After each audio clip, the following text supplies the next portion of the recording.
And we are back. News Hour continues. Dr. Barack Muluka, regular commentator right here on News Hour, is joining us right now. And tonight we bring James Mamboleo, an advocate of the High Court, also to help us with understanding what's happening. Not that Barack will not help us, but gentlemen, welcome to the show. Let's look at what Moses Wetangula said. What concerned you most about the statement? I think for me it was about the alliance. Let me begin with Dr. Muluka. The alliance, that formation, because it was a straightforward question. Look at the four of them. There's something that unites the four of them. First, I think the politics of the country increasingly tend to gravitate and form around political alliances.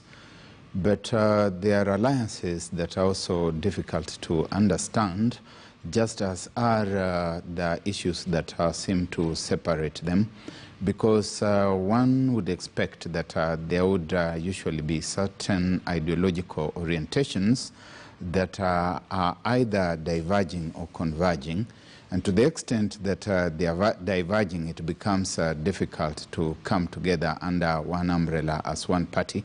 Because indeed you raised that question, why don't you just dissolve these various formations and have one party?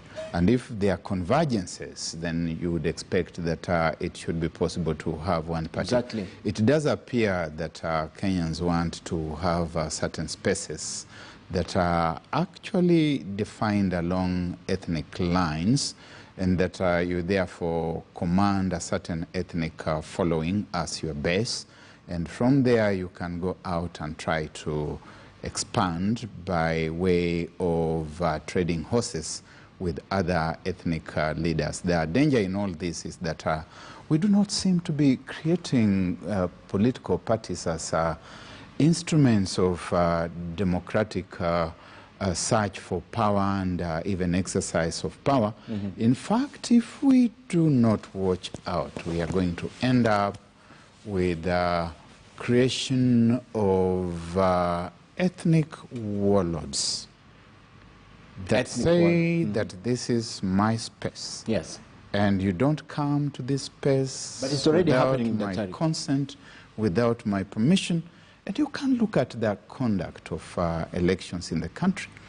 The by-election that we had the other day, there is this protection of turf. Yes. And I think what we are seeing is ethnic warlordism in its infancy. Okay. It might blow out of proportion. Order of time, yeah. It could blossom into a monster. All right. James, that formation, we look at it and we think it's a unity of purpose. But talk to me about the fact that whenever they go to a podium, the only names that they mention are names that perhaps they seek support from. And we have had 2 or 3 of them talk about that.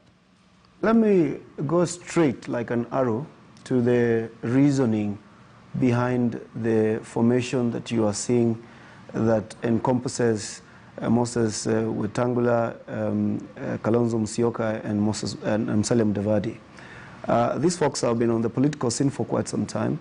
The 2 of them, Musalia Mudavadi and Kalonzo Musyoka, at some point felt that they strongly deserved to become president by whatever means they got there, I do not know. But this is the thing, they have tried this thing for a while, and they understand that every time they go to the field, they, in most cases, amount to nothing if they are not coalescing around some bigger fellow. Okay. And so they have decided that even within the coalition that they used to call NASA, they have gotten to a point where people don't take them seriously. And so even Raila Odinga himself sometimes has to keep looking for other big players to try and get support for him to become president. I want to tell you this, and you alluded to this in the conversation with Moses Wetangula. Why didn't they appear at the swearing in? Just because they basically do not have balls, okay? Yeah. Now, these guys have always held to the coattails of Raila Odinga. And they have realized that by and by, Raila Odinga is also beginning to realize these guys might not take me where I'm going. I might have to get other people to coalesce around for me to become president, if at all, in this country. And so now facing those realities, Moses Wetangula and Musalia Mudavadi are saying, and Kalonzo Musyoka are saying, let us create a sub-coalition to renegotiate with Raila Odinga, with the possibility that going forward, he might listen to us a little bit more. You think that's because what's he going seems to happen? Sorry? You think that's what's going to happen? Yes, because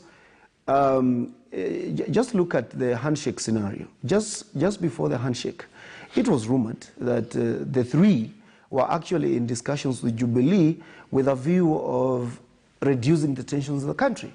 But the political tension in the country wasn't simply going down. Why? Because they do not, and they have never been, the panacea to that problem at any point in time. All you needed to do was talk to Raila Odinga, and if he comes out at Harambee House with the president, then the temperatures go down. Okay. So what we are saying is this: the political realities of this country at the now are that Musalia Mudavadi, Moses Wetangula, and Kalonzo Musyoka are good political players, but they are not mission critical in attaining the presidency of the republic. So if you want to negotiate with them, you will be negotiating with them at tier 3. They cannot even be tier 2. So they are trying to coalesce themselves into a sub-coalition, yes, which will negotiate with another bigger person, for them to even negotiate at the table. And that means that bigger person will still be at the top, and they will be playing second fiddle. That person, and unfortunately for them, that person can only be Raila Odinga. Okay, in the next election. But it's open, as they said, they can still work with William Ruto. And Dr. Muluka, this is something that I was really also interested in. Why is it that he says because they're forming the coalition, they cannot work with William Ruto just because they're forming a coalition, yet he's open to people joining in that coalition? The dishonesty and the honesty in that statement, I mean, for me, it's speaking from both sides of the mouth. It is a contradiction in terms, and I think that he realized that. Moses Wetangula is an accomplished polemicist with a very acute mind, and he's able to pick up his own contradictions. And he did go on to state that in politics, eventually, you never quite say that we cannot work with so-and-so. Okay. I do want that notwithstanding to differ with my good friend Mamboleo, because there's a sense in which Raila Odinga starts increasingly to cut the image of a slow, punctured politician. He is on a slow puncture, and there is a sense in which one may want to go on and glorify him and say that he is actually the node around which every other politician must orbit. But I do not think that when you look at the reality on the ground today, that that can hold much water. You can see that at some point he had quite some influence in Western Kenya, for example, in Luhya land. For that matter, you know, Western Kenya is more than the Luhya community, the other communities. But the dwindling of that influence began being seen in the 2017 election, where previously the ODM party had virtually swept the boards. You now see the infiltration of ANC. You see the Jubilee party also getting into some of those spaces. And if you look at the recently ended by-election, you can see that in Matungu, for a start, which was previously an ODM seat, and with the same candidate, he didn't do well. You can see that in Kabuchai, he did not field. You can see that in Machakos, where there's a by-election tomorrow, he's not fielding. You can see that even now, when President Uhuru Kenyatta invites political party leaders to State House, he's not inviting Raila Odinga as a co-equal, as a co-principal in the BBI. He's already been placed on the same slate as the others. And I think that some of the umbrage that we are witnessing today has got quite a bit to do with that. So I would trade a little more cautiously, and I would hesitate to think that is one of the front runners. Glorify him as the sun around which the rest of the planets must gravitate. His opinion, he's right here, and I was just wondering, we don't even know all the presidential candidates, James. Yes. And of course, Deputy President William Ruto is very strong. I just don't know why you think that person must be Raila Odinga. They might be forming to negotiate with the other person. Ken, you pressed the Ford Kenya leader Moses Wetangula very hard on the question whether he's going to be a candidate for president in the 2022 elections. And he appeared extremely hesitant to even want to start entertaining the thought that he's going to be a presidential candidate. And I think for good measure, because Moses Wetangula knows that he cannot simply run for president unless every person, all the people that you have mentioned, Raila Odinga, Moses, Musalia Mudavadi, yes, Kalonzo Musyoka, Uhuru Kenyatta, and everybody, including myself and Barack Muluka here, decide to support him. Okay. Because, you see, a presidential election is not child's play. It is not one of those things you just jump into for the sake of it. Many have tried, of course, with a lot of ego on their face. But this is what I want to say. Raila Odinga is a very interesting political player. And Raila Odinga is the one kind of person that you are not going to downplay anytime soon. If he chooses to run for president, he has the ability to do certain things that a lot of those people that we have mentioned don't have. Okay. But the question is this, okay?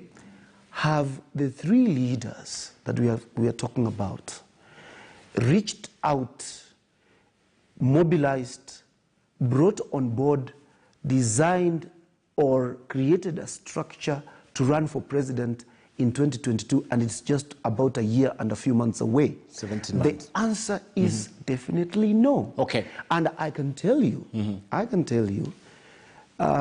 the question whether any of them from that sub-coalition of sub-principles, because I never think they were actually real principles in the NASA coalition, the possibility of any of them becoming a serious candidate for presidency in 2022 depends on this, Kenan, I can tell you. It depends on the fact or not that Raila Odinga will be on the ballot or not, okay?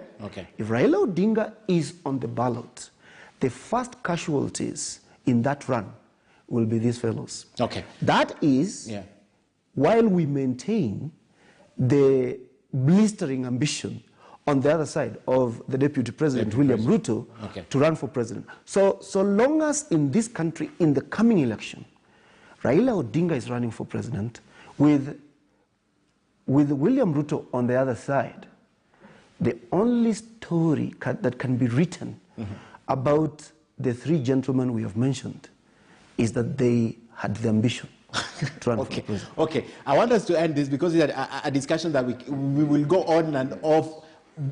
Dr. Muluka, the coming of MK, Muhisa Kitui, has it complicated that equation for this gentleman, even as you respond briefly? Straight answer to that would be no. Okay. Because Muhisa Kitui has been was around, but he has also been away for some time. And when you go away for some time, history teaches us that you have got quite a task trying to reestablish yourself.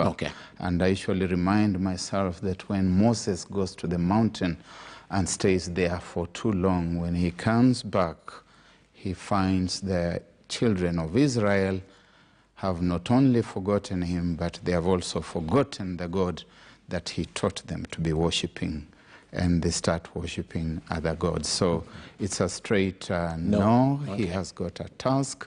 There is a whole generation of new voters who do not know who Muhisa Kitui is. 8 years? Only in 8 years? It's not 8 years. We must add to those 8 years the years when he was out of Parliament, having lost when he did attempt to run. But yes, 8 years is a long time. There would be Kenyans who are aged 18, who are going to be aged 18 next year, and it's going to be the truth that they were 9 years when Mr. Kitui was active. And even those who will be, let's say, 20, 21, 22, they will not know who Mr.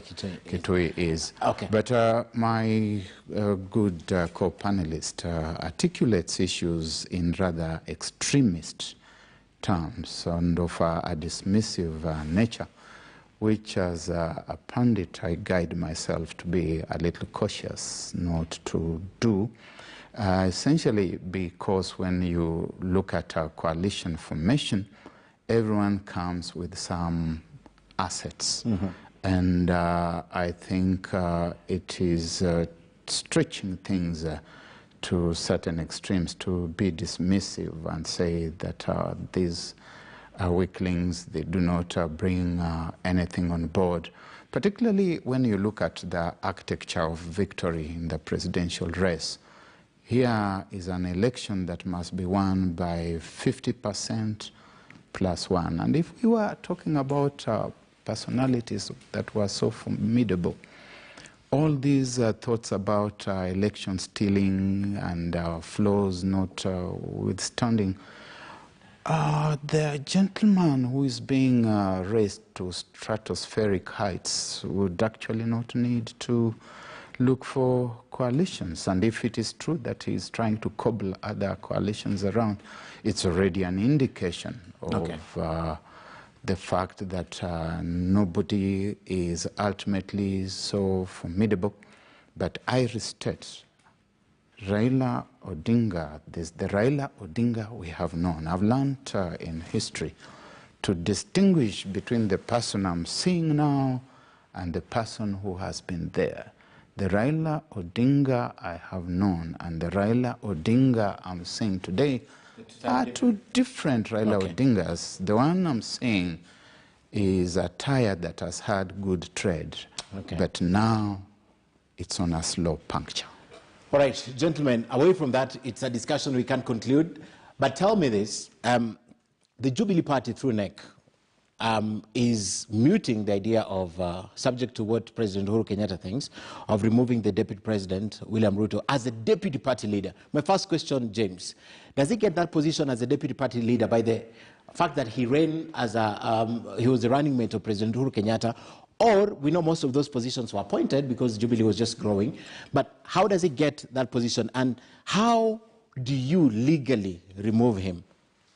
There is a little bit of a constitutional misnomer, and I think this is one of those things attributable to the emotion that went into the formation of the architecture of the 2010 Constitution.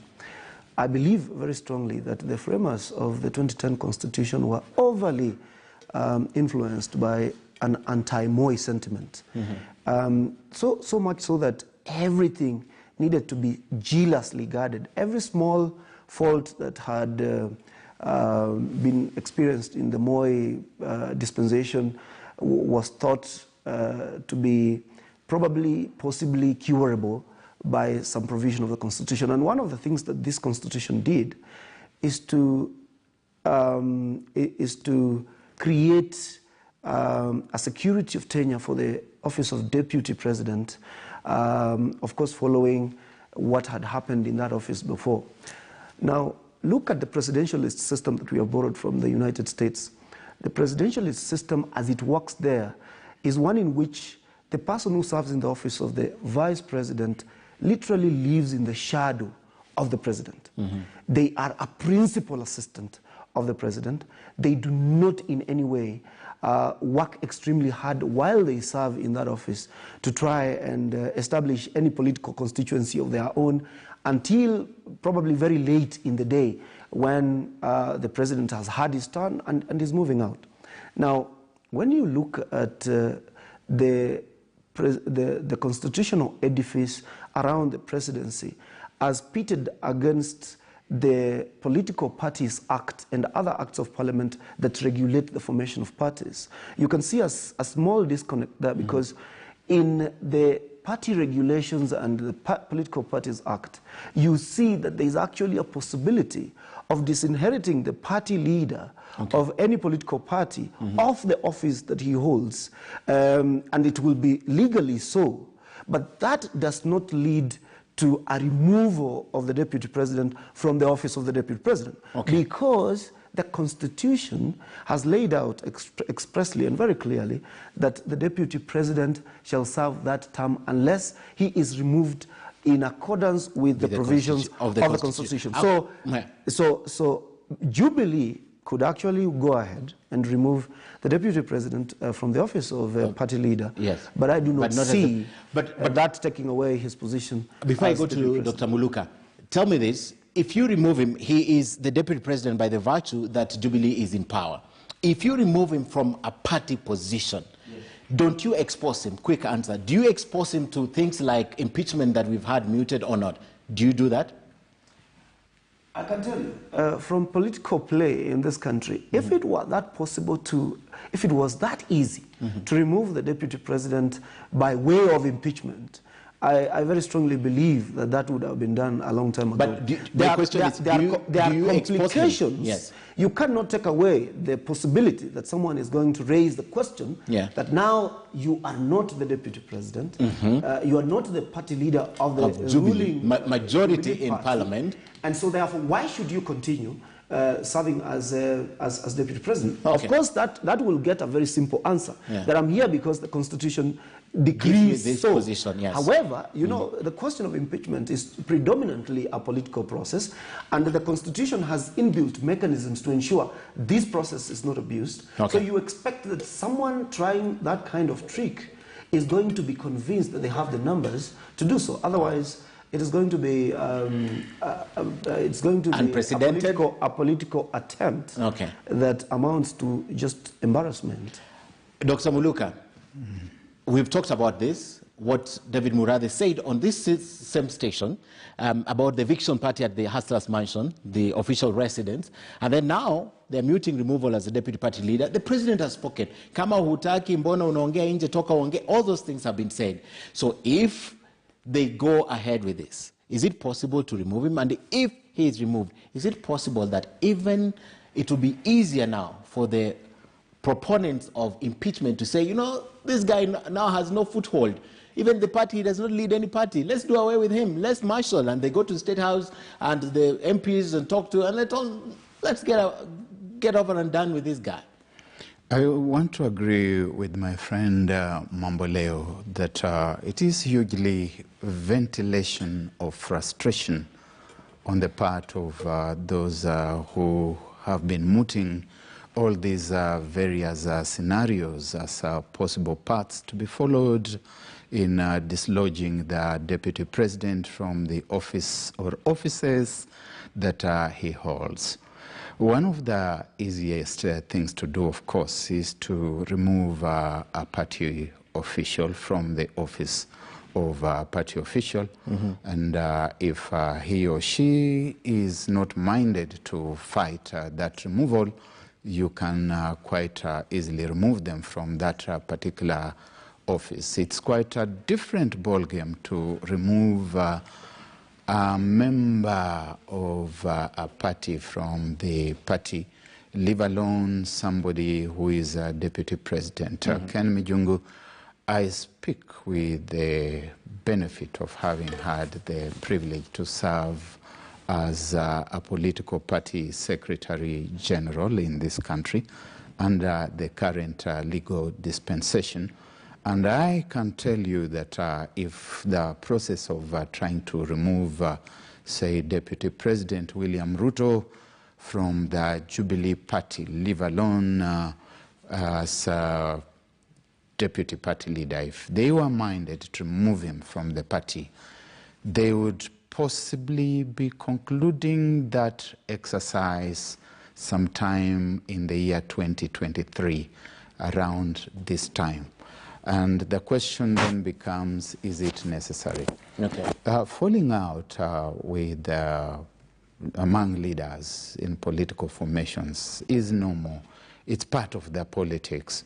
We are not the first ones. If you remember your history very well, then you will remember that President Harry Truman was not particularly chummy with Dwight Eisenhower, who took over from him 1953-54.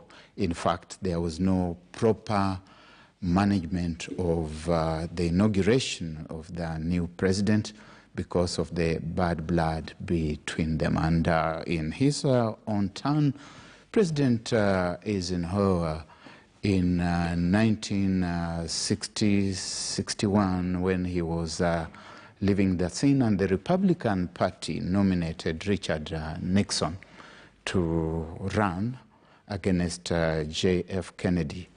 Eisenhower observed that Nixon was the worst mistake that the Republican Party had made at that time. Okay. But he did not bother himself with the succession. I think that problem with our politics is that the incumbent seems to be more bothered about the tenure after the tenure that he has. As a motorist, I have learned that the most important car on the road is the car between the one ahead of me and the one behind me. But having said that, I'll tell you, the late President Moi did not bother with his success. I don't think after nomination he went quietly, and retired President Kibaki also just gone very quietly, and now we're seeing Uhuru Kenyatta. Let's see what happened. Gentlemen, we have one more thing to talk about. This is exhausted. But even as we talk about it, let's take a look at the video of the week, because Barack requested that we need to play this video before we end the show. So let's take a look at the video of the week.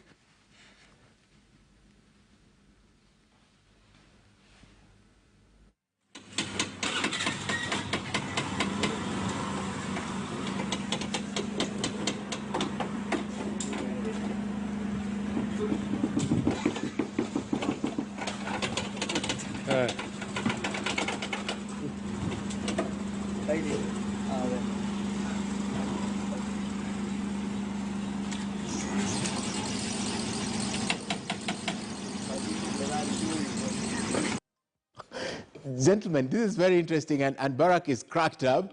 Barack, this is the state of affairs that we find ourselves this week.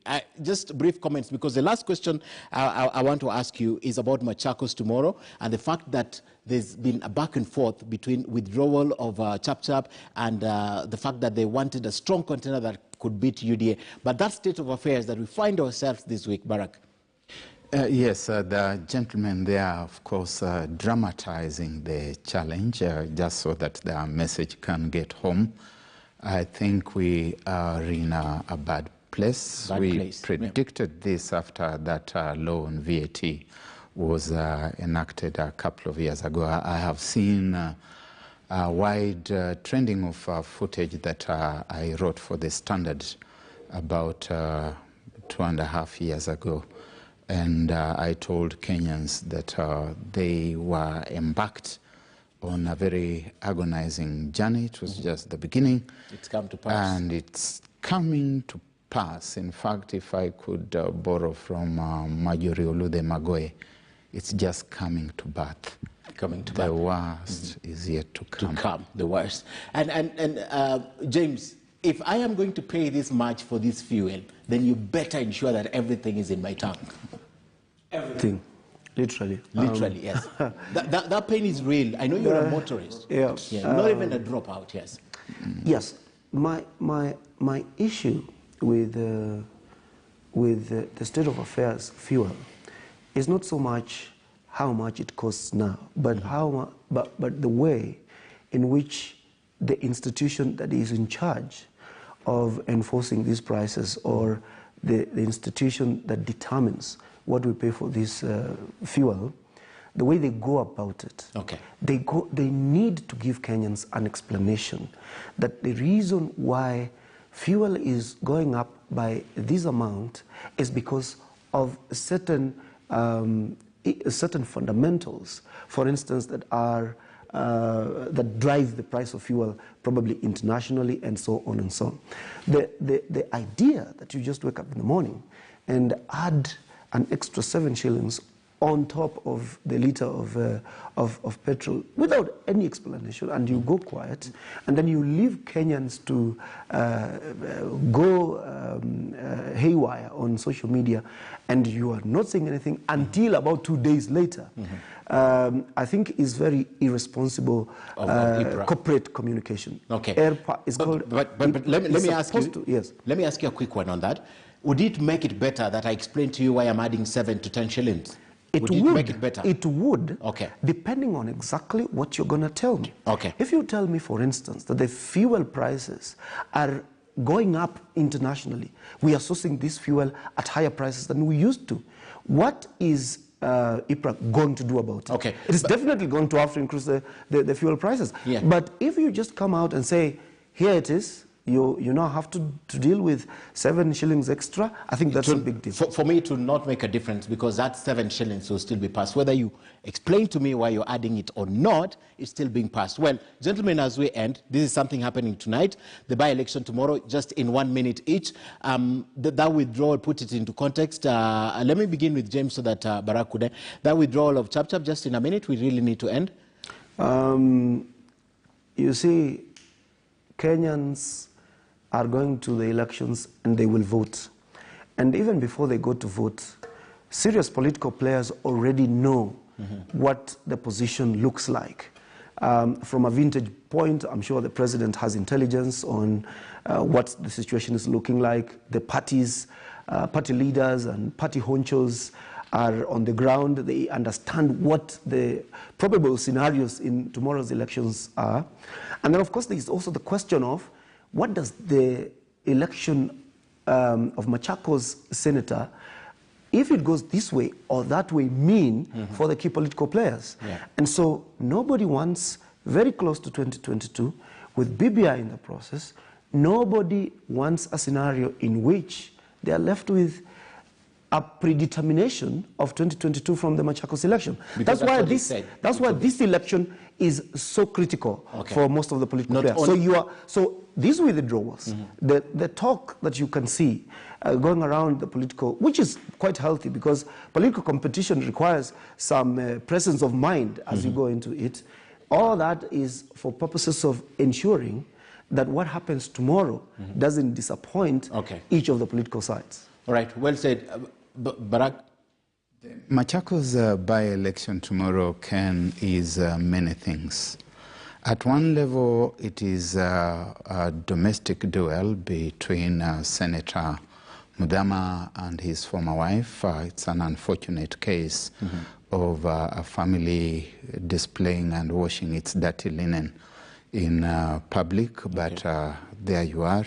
It cannot be helped. At another level, it is a derby for supremacy within Ukambani between Senator Mudama once again on the one hand and Kalonzo Musyoka, leader of Wiper, on the other hand.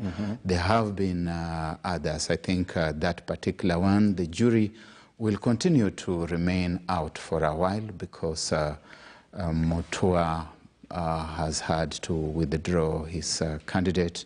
I think that Governor Kibwana has also had some interest there. Charity Ngilu has had some interest there. But it is business which they will return to some other day.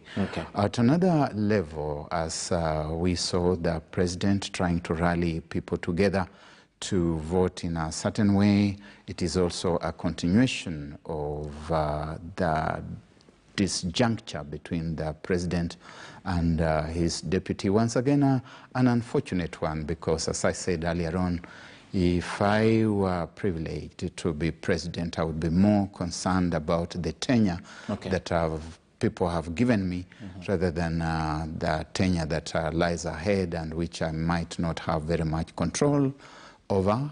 President Uhuru Kenyatta ought to have learnt by now from his own personal example in 2002 when he was the preferred candidate by President Daniel Arap Moi, and it did not work. Some of these become exercises in futility. Great. But everyone to his own will and whims, to his own designs and methods, and fate sort out the best. Well said, gentlemen. This is something that we're watching. I know next week we will be here to talk about this. But even as we call it tonight, let's take a look at the Standard tomorrow, because you need to grab your copy. We are going with an exclusive story right here. This is the headline, and this is a story that Kenyans are talking about: why Jennifer lived on borrowed time. She was found dead just the other day, haunted by a mix of factors, including scheduled court appearance, laying land agency official, walked on thin ice at the final hour. Of course, all those details are elucidated. We had a story earlier by Duncan Ngahemba telling us exactly what the content of the letter he wrote, or the statement he wrote to the DCI had, and that story you will obviously be repeated tomorrow morning. You'll have an opportunity to look at it. And doctors lose fight to allow optional female genital mutilation. The court has ruled that even if you're an adult, it was thrown out. That case is also in the Standard. And finally, read about why the Salaries and Remuneration Commission scrapped allowances for new civil servants. And lastly, this is something we should have touched on, but tomorrow you'll have it in the Standard. Karanja Kibicho, PS Interior's confession over 2017 polls. And part of what he's saying is government depleted a store full of tear gas weekly and spent 10 million a month to maintain officers quelling chaos in the aftermath of the disputed polls. A good place to end. James Mamboleo, advocate, thank you very much. Dr. Barak Muluka, regular here on NewsHour, thank you very much for coming. Gentlemen, and sharing a shorter time today, but we had a good interview, and hopefully I'll see you next week, God willing. Thank you very much for watching NewsHour. On behalf of the team, my name is Ken Mijungo and Meresha Owiti. Have a good night. God bless, and let's do this again. Tomorrow is Crossfire with Sophia Wanuna. Look out for that, plus all our other programs. Have a good night.